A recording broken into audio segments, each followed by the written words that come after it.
Making it to the NBA is supposed to be the ultimate dream. Millions of dollars, global fame, and a chance to play the sport you love at the highest level.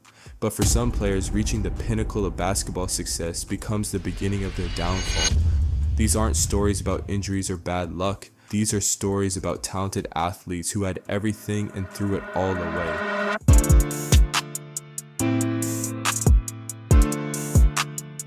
Let's start with the most recent scandal that sent shockwaves through the NBA. Jontay Porter seemed to have everything going for him. He was the younger brother of NBA All-Star Michael Porter Jr.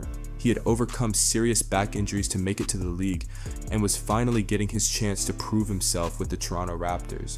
On the night of his March 20th game against the Sacramento Kings, someone placed a massive $80,000 bet on Porter that he would score fewer than 5.5 points, grab fewer than 4.5 rebounds, and dish out fewer than 1.5 assists.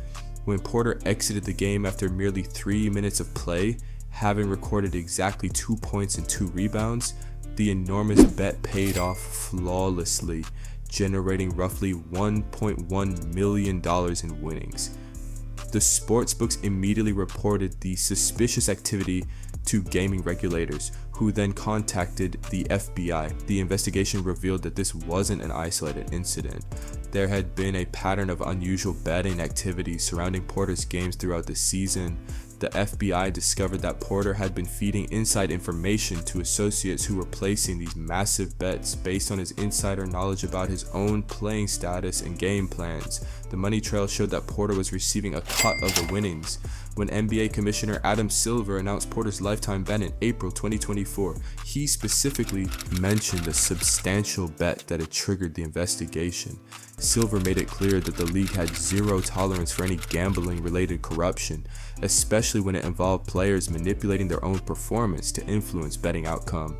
Millions he could have earned over a long NBA career are gone, replaced by legal fees and a reputation that will follow him forever.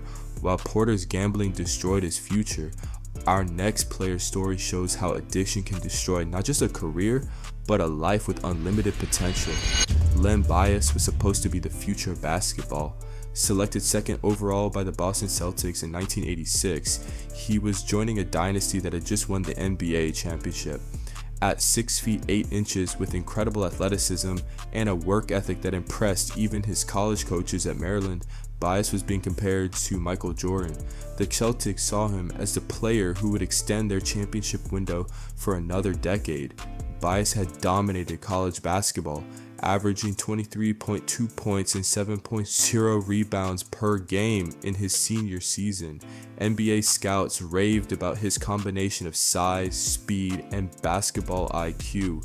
He was the complete package, a player who could score from anywhere on the court, defend multiple positions, and had the mental toughness to thrive in Boston's pressure cooker environment. But just 48 hours after being drafted, Bias made a decision that would end everything. On June 19, 1986, he was celebrating his draft selection with friends in his dormitory at the University of Maryland.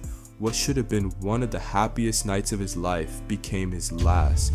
Bias consumed what investigators later determined was a lethal amount of cocaine, suffering cardiac arrhythmia that killed him before he ever played a single NBA game. The autopsy revealed that Bias had consumed enough cocaine to kill someone twice his size. Basketball fans still debate what the NBA would have looked like if Bias had lived. The Celtics dynasty might have continued through the 1990s, potentially changing the entire landscape of professional basketball. Instead of Michael Jordan's Bulls dominating the decade, we might have seen Bias and the Celtics winning multiple championships. Today, Len Bias is remembered not for what he accomplished, but for what he threw away. His jersey hangs in the rafters at the University of Maryland, but it serves as a memorial rather than a celebration. His death remains one of the most tragic examples of how a single moment of poor judgment can destroy unlimited potential. While Bias' story ended in tragedy, our next player survived his battles with addiction, but watched his career and personal life crumble in the most public way possible. Lamar Odom was living the ultimate NBA dream. As a key member of the Los Angeles Lakers championship teams in 2009 and 2010, He was the perfect sixth man, versatile enough to play multiple positions, talented enough to start for most teams, and selfless enough to accept a bench role for the greater good. His 2011 Sixth Man of the Year award seemed to validate his unique role. The beginning of Odom's downfall came with his shocking trade to the Dallas Mavericks in 2011. The trade wasn't just a business decision, it was a betrayal that Odom never recovered from. He had expected to finish his career as a Laker, and the sudden change sent him into a spiral that affected both his performance and his mental health. In Dallas, he averaged career low numbers and looked like a shell of his former self. As Odom's basketball career declined, his drug use escalated. What had started as recreational marijuana use evolved into a dangerous addiction to cocaine and other substances. His marriage to Chloe began falling apart as she struggled to help him while dealing with the public scrutiny of their relationship. The same reality TV cameras that had documented their happiness now captured their pain. October 13, 2015 became the day that nearly ended Odom's life. At the Love Ranch brothel in Nevada, he suffered a near-fatal overdose that left him in a coma for 4 days.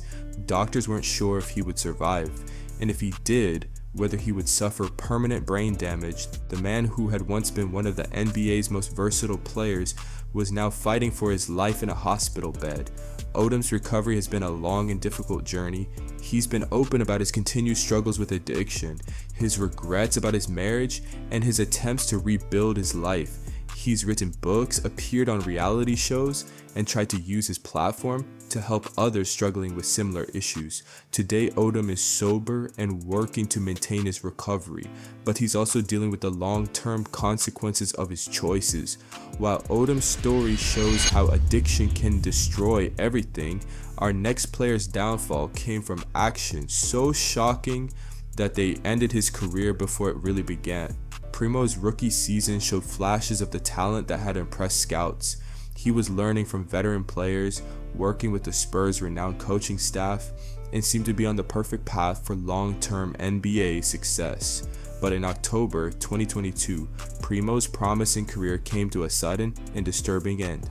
The Spurs waived him immediately after allegations surfaced that he had exposed himself to team psychologist Dr. Hilary Cawthon on multiple occasions. The Spurs' response was swift and decisive, and they ended up releasing him. The NBA supported the Spurs' decision, and other teams made it clear that Primo would not be welcome in their organizations either. The legal settlement with Dr. Cawthon reportedly cost him significant money, but the damage to his reputation was irreversible. He'd attempted to play overseas, but even international teams have been reluctant to sign a player with such serious allegations in his background. While Primo's story shows how sexual misconduct can instantly end a career, our next player's mental health struggles were ignored by the system until it was too late to save him. Delonte West, a talented guard who overcame a difficult childhood in Washington, D.C. He was drafted by the Boston Celtics in 2004 and quickly established himself as a reliable player who could contribute to winning teams. His gritty playing style and basketball IQ made him a valuable asset wherever he played. West's career reached its peak during his time with the Cleveland Cavaliers, where he played alongside LeBron James. He was a key contributor to teams that made deep playoff runs, and his chemistry with LeBron was evident on the court. West seemed to have found his place in the league as a veteran leader who could help young stars reach their potential. But then came the rumor that would haunt West for the rest of his career. Unsubstantiated reports suggested that he had had an affair with LeBron James's mother, Gloria. While West and Gloria both denied the allegations, the rumors spread throughout the basketball world and allegedly contributed to LeBron's decision to leave Cleveland for Miami. Whether true or not, the rumor destroyed West's relationship with the Cavaliers and damaged his reputation across the league. What many people didn't understand at the time was that West was battling severe mental health issues. He was eventually diagnosed with bipolar disorder, but for years he had been struggling with symptoms that affected his behavior both on and off the court. The NBA's mental health resources were limited at the time, and West didn't receive the support he desperately needed. As West's mental health deteriorated, his behavior became increasingly erratic. He was arrested multiple times for various offenses, including weapons charges and traffic violations. Each arrest made headlines, but instead of focusing on his need for mental health treatment, the media portrayed him as just another athlete who couldn't handle success. By 2020, photos and videos of West living on the streets went viral, showing the former NBA player in a condition that shocked even his harshest critics. He appeared to be suffering from severe mental illness and substance abuse issues, wandering the streets of Dallas looking nothing like the professional athlete he had once been. Several attempts have been made to help West, including interventions by former teammates and NBA players. Mark Cuban, owner of the Dallas Mavericks, personally tried to get West into treatment programs, but mental illness and addiction are complex issues that can't be solved with money alone, and West has continued to struggle despite multiple attempts at rehabilitation. While West's story shows how mental health issues can lead to a shortened career, our next player's tragic death demonstrates how addiction and reckless behavior can have fatal consequences. Eddie Griffin entered the NBA with all the tools to become a superstar. Selected 7th overall by the New Jersey Nets in 2001, the 6-foot 10-inch forward from Seton Hall had the rare combination of size, athleticism, and skill that made scouts drool. He could shoot three-pointers, handle the ball like a guard, and had the defensive instincts to become an elite shot blocker.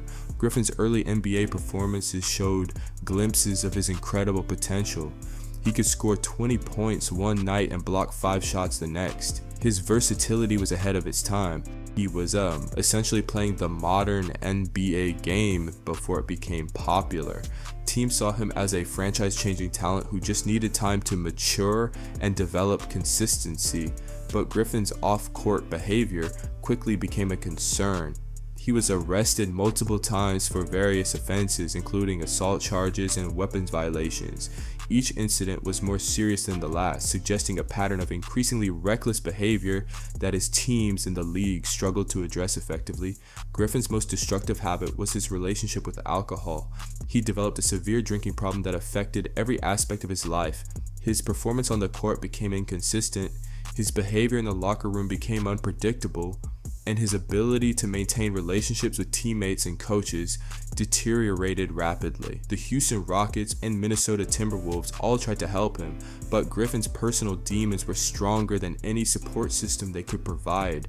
On August 17, 2007, Griffin's reckless lifestyle finally caught up with him in the most tragic way possible.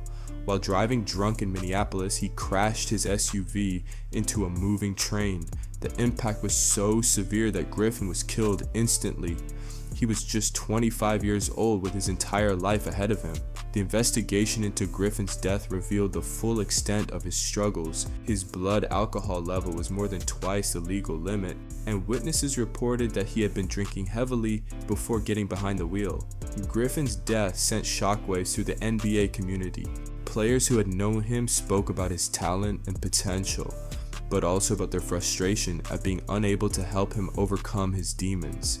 Today, Eddie Griffin is remembered as one of basketball's greatest what-if stories. His combination of size and skill was rare, and in today's NBA, he might have been a perennial all-star. Instead, he's a reminder that talent without self-control can lead to tragedy, and that addiction doesn't discriminate based on success or potential. While Griffin's story ended in the ultimate tragedy of death, our next player's career was destroyed by a moment of violence so shocking that it redefined what was acceptable behavior in professional sports. Unlike Griffin's private battle with addiction, Latrell Sprewell's downfall happened in front of his entire team, creating one of the most infamous incidents in NBA history. Latrell Sprewell was one of the NBA's most dynamic players throughout the 1990s, a 4-time All-Star with explosive athleticism and a killer instinct. Sprewell was the face of the Golden State Warriors franchise. His combination of scoring ability and defensive intensity made him one of the league's most feared competitors. But on December 1st, 1997, during a team practice, he got into an argument with the Warriors coach P.J. Carlesimo over a missed defensive assignment. What started as a typical coach-player disagreement escalated into something unprecedented. Sprewell grabbed Carlesimo by the throat and began choking him. Witnesses described the attack as lasting 7 to 10 seconds before teammates pulled Sprewell away. But the most shocking part came next. After being separated, Spruill left the gym only to return 20 minutes later and punch Carlesimo in the face. The NBA's response was swift and severe. Commissioner David Stern suspended Spruill for the remainder of the 1997 to 1998 season, 68 games, and terminated his contract with the Warriors. The suspension cost Spruill approximately $6.4 million in salary, but more importantly, it sent a message that violence against coaches would not be tolerated. Spruill managed to resurrect his career with the New York Knicks. He became a key player on teams that reached the NBA Finals in 1999. For a few years, it seemed like he had learned from his mistakes and could be a productive player again, but Spruill's career ended with another moment of shocking poor judgment. In 2005, when the Minnesota Timberwolves offered him a 3-year, $21 million contract extension, Spruill rejected it, famously saying he had a family to feed and that the offer was insulting. He demanded more money and refused to negotiate, apparently believing that other teams would offer him a better deal. What followed was complete silence from the rest of the NBA. No team was willing to meet Spruill's demands, and his reputation for being difficult to work with made him untouchable. At age 35, Spruill had priced himself out of the league entirely. The consequences of Spruill's poor decisions extended far beyond basketball. Despite earning over $100 million during his career, he faced financial ruin within a few years of retirement. His yacht was repossessed, his homes went into foreclosure, and he was sued by multiple creditors. The man who had claimed $21 million wasn't enough to feed his family was now struggling to pay basic bills. While Spruill's arrogance kept him from getting to the bag, our next player's repeated drunk driving arrests showed a different kind of self-destructive behavior. Ty Lawson was one of the NBA's most promising point guards in the early 2000s. Playing for the Denver Nuggets, he averaged over 15 points and 9 assists per game, leading one of the league's most exciting fast break offenses. His speed and court vision made him a nightmare for opposing defenses, and he seemed destined for all-star selections and a long successful career. But Lawson's promising career began to unravel with his first DUI arrest while he was still playing college basketball at North Carolina. What should have been a wake-up call instead became the beginning of a pattern of reckless behavior. Lawson's alcohol problems escalated throughout his NBA career. 2015 alone, he was arrested twice for DUI, once in January and again in July. Each arrest was more serious than the last, with higher blood alcohol levels and more reckless driving behavior. The July arrest was particularly shocking, as his blood alcohol level was nearly 3 times the legal limit. The Denver Nuggets, who had invested heavily in Lawson as their franchise point guard, grew increasingly frustrated with his off-court behavior. His arrests were becoming a distraction for the team, and his performance on the court was suffering as his alcohol problems worsened. The organization that had once seen him as their future was now desperate to trade him. When the Rockets acquired Lawson in 2015, they thought they were getting a steal, a talented point guard whose value had been artificially lowered by his legal troubles. Lawson averaged career-low numbers and was clearly not the same player who had thrived in Denver. Lawson's NBA career became a series of disappointing short-term contracts and failed comebacks. By 2017, no NBA team was willing to take a chance on him. Lawson attempted to revive his career overseas, playing in China and other international leagues, but his reputation followed him everywhere, and even teams desperate for talent were hesitant to deal with the player whose alcohol problems were well documented and ongoing. Today, Lawson has been open about his struggles with alcoholism and his efforts to get sober. He's participated in treatment programs. His story serves as a cautionary tale about how alcohol can derail even the most promising careers. While Lawson's addiction problems were well documented, our next player's downfall came from a different kind of substance abuse that the league tried desperately to help him overcome. O.J. Mayo entered the NBA as one of the most hyped prospects in recent memory. After a dominant high school career and a successful season at USC, he was selected 3rd overall by the Minnesota Timberwolves in 2008. His combination of size, athleticism, and scoring ability made him look like a future all-star who could anchor a franchise for years to come. Mayo's rookie season with the Memphis Grizzlies showed flashes of his incredible potential. He averaged 18.5 points per game and was named to the all-rookie first team. His smooth shooting stroke and ability to create his own shot made him one of the most exciting young players in the league. The future looked incredibly bright for the 21-year-old guard, but as Mayo's career progressed, concerning patterns began to emerge. His performance became increasingly inconsistent, and teammates and coaches began questioning his work ethic and commitment to winning. What had initially been attributed to typical young player growing pains began to look like deeper character issues. In July 2016, Mayo's career came to a shocking halt when he was suspended indefinitely by the NBA for violating the league's anti-drug policy. The NBA imposed a 2-year suspension on Mayo, effectively ending his career at age 28. The suspension wasn't just about punishment, it was about protecting the league from a player whose drug use had become a liability. Mayo lost millions of dollars in salary and endorsements, but more importantly, he lost his reputation and his place in professional basketball. When Mayo's suspension ended in 2018, he attempted to make a comeback, but no NBA team was interested. His reputation had been permanently damaged, and at age 30, he was no longer the athletic marvel he had been in his early 20s. While Mayo's drug use ended his career, our final player's story shows how mental health issues and stubbornness can destroy even the most promising situations. Ben Simmons was supposed to be the savior of the Philadelphia 76ers. Selected first overall in 2016, the 6'10" point guard from LSU had a unique skill set that made him perfect for the modern NBA. His combination of size, court vision, and basketball IQ suggested he could become one of the league's most dominant players for the next decade. After missing his entire first season due to injury, Simmons burst onto the scene in 2017-18, winning Rookie of the Year and leading the 76ers to the playoffs. His ability to run the offense from point guard position while having the size to defend multiple positions made him look like a generational talent. The future seemed limitless for both Simmons and the 76ers, but Simmons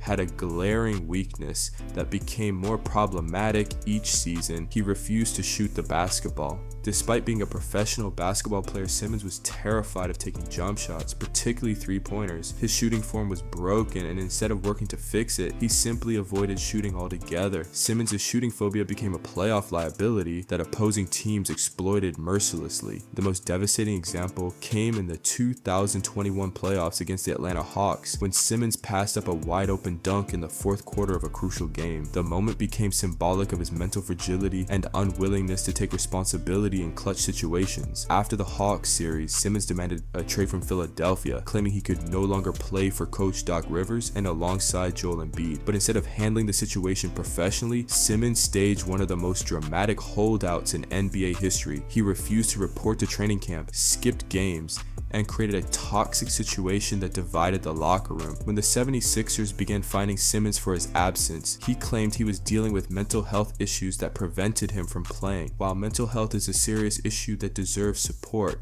many observers questioned whether Simmons was using these claims to manipulate the situation and force a trade while avoiding financial penalties. The 76ers eventually traded Simmons to the Brooklyn Nets, but his problems followed him to his new team. He continued to struggle with shooting, confidence, and consistency. Injuries became more frequent, and his performance declined significantly from his early career highs. The player who had once looked like a future superstar was now viewed as a liability. Today, Simmons is a free agent after his disappointing stint with the Brooklyn Nets, no team showing serious interest in signing him.